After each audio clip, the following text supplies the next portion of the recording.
How do we know we aren't dreaming right now? What happens when we are trapped in our own dreams? The episode starts with Clarence playing in front of the garage of his house. He's trying to explode a pineapple. His mom will return a little late, so she asks him the simple task of closing the garage door. Although a little distracted, Clarence tells her he will do it, and he won't disappoint her. This is important, and it will take on a deep meaning later on. Night falls, and we see that Clarence did not close the garage door, and is watching TV in a fresh dinosaur drip. Pick up the phone, baby. On TV, there's a dude who presents us 3 main unknowns, which we will solve throughout the video. Why do we dream? What do they mean? How do we know we aren't dreaming right now? All great questions that we will solve. But the one unknown this guy needs to ask is how to look less creepy. Seriously, this guy looks like he's about to touch some minors inappropriately. Clarence feels a little sleepy, but remembers what her mom asked him. Oh, I forgot to close the garage door. And goes to close the door. When he gets back to the living room, the TV guy presents us with a new question. Are dreams the key from our subconscious, or simply illusions driven by our experiences of our daily lives? But suddenly, our chubby friend says, Oh, I forgot to close the garage door. he closes it. Again? And if you don't have a tic-tac attention span, you notice how he wasn't wearing the sick dinosaur drip. Because you notice, right? After Clarence returns to the couch for the second time, something's off.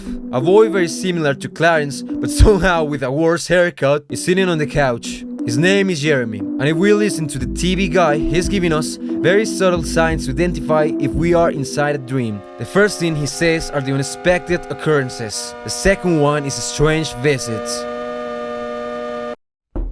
And the third is the figures very similar to you. Huh, so my dreams of an old out Fight Club Brad Pitt are no homo, they are just a reflection.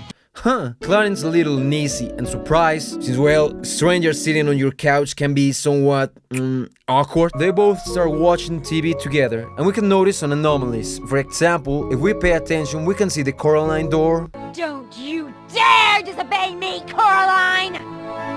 Ah! As well as a toilet plunger stuck in the cupboard. But what's truly weird is that it's too clean to be Clarence's house.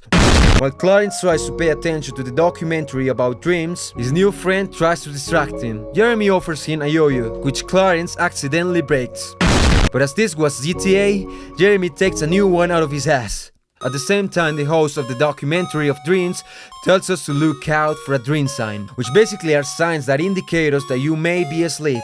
Which honestly are pretty accurate. Kinda like the spinning thing that we saw in the moving section, where everyone had to carry one of those. If the totem stopped spinning, they're in the real world. And if the totem keeps spinning endlessly, that would mean they were in the dream world. But let's see the ones this episode shows us. Dream sign.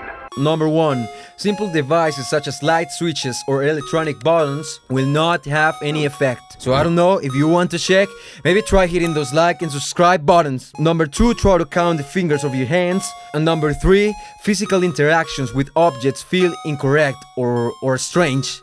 Like taking off a shoe and realizing they are original Jordans and not the ones I usually wear.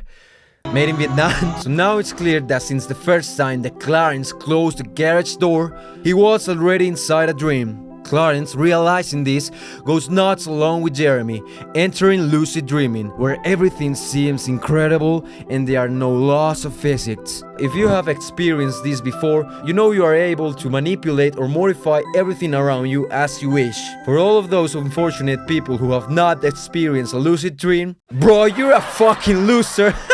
Let me explain what it is. A lucid dream is a type of dream in which the person is aware he's dreaming, maybe even having some control over what happens in the dream. Me, for example, when I'm lucid dreaming, I start flying or beating the crap out of everyone with superpowers, with Attack on Titan equipment. Wow, I just realized I'm a literal kid trapped inside the body of a hot and handsome 21-year-old. Meanwhile, Clarence dreams of things coming out of his body, like he was a titan, a jar of cookies that seems unattainable just to get it easily. Even 9/11 in the movie.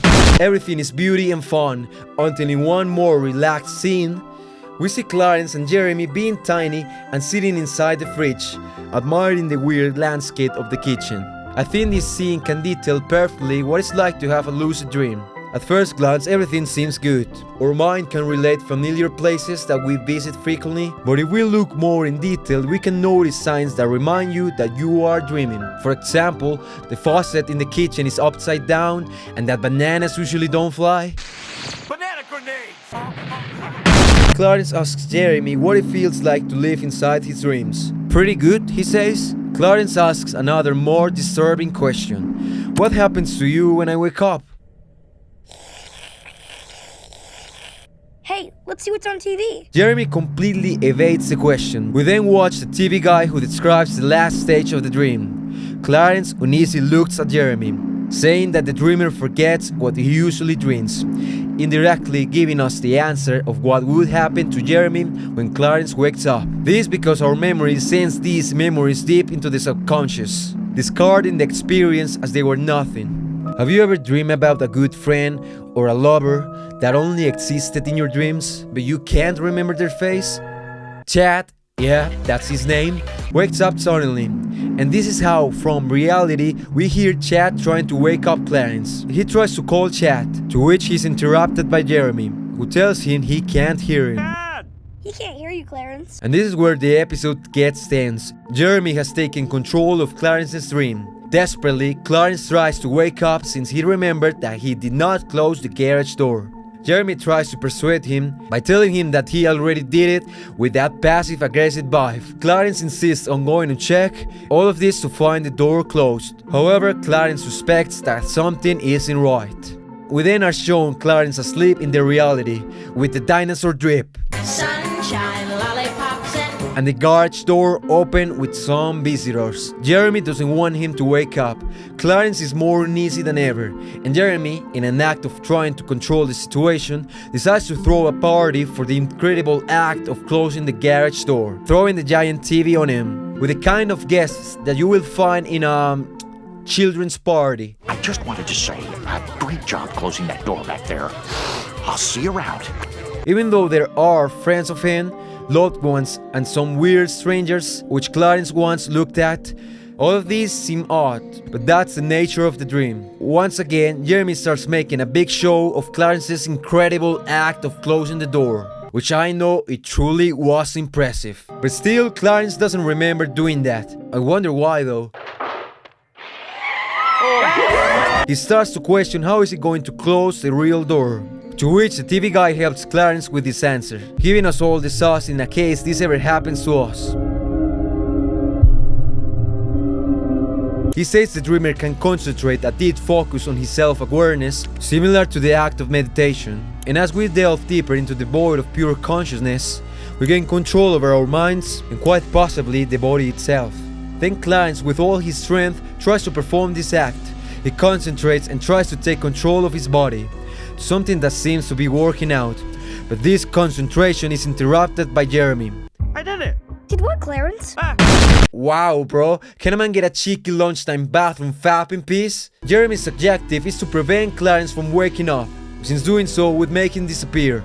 Also making me ask, who is actually Jeremy? Clarence seems to take control of his body, but at the same time seems bothered by Jeremy, while his dream starts to become more and more distorted. An upset Clarence asks Jeremy to leave him alone, since Lil Bro doesn't know what privacy is, and in an attempt to escape from Jeremy, Clarence is forcibly taken away, only to find himself accompanied by Jeremy. Clarence keeps trying to concentrate, but Jeremy is more insistent on keeping him trapped inside the dream. Jeremy asks Clarence not to ignore him. This isn't funny anymore, and this is why he becomes more insistent that Clarence does not wake up from the dream, as he tries to prevent him from closing the garage door, really making us feel the overwhelming intensity of trying to wake up while being trapped in a dream. Jeremy, desperate, asks him to stop, because if he closes the door and wakes up, he will forget about him, and with his last strength, Jeremy asks Clarence to remember him. Please remember me! Before we see how this ends, who is Jeremy really? There is not many information about him or what he could represent, but many people seem to believe, and I don't know if this is confirmed, but Jeremy, the one who was chasing him inside his dream, is Clarence's dead brother. He's awakened by his mother's lights, managing to escape from what at first seemed like an incredible dream, and later turned into a horrible nightmare. A sleepy Clarence wakes up, promising Jeremy he would not forget him. Clarence, already conscious, apologizes to his mom for not closing the door, while telling her about his incredible adventure. All of this while the screen slowly zooms out, so that a few moments later we can see the creepy TV guy telling us about green signs and finally closing the garage door, leaving us with the question of whether Jeremy actually let Clarence escape from the dream. Dream signs.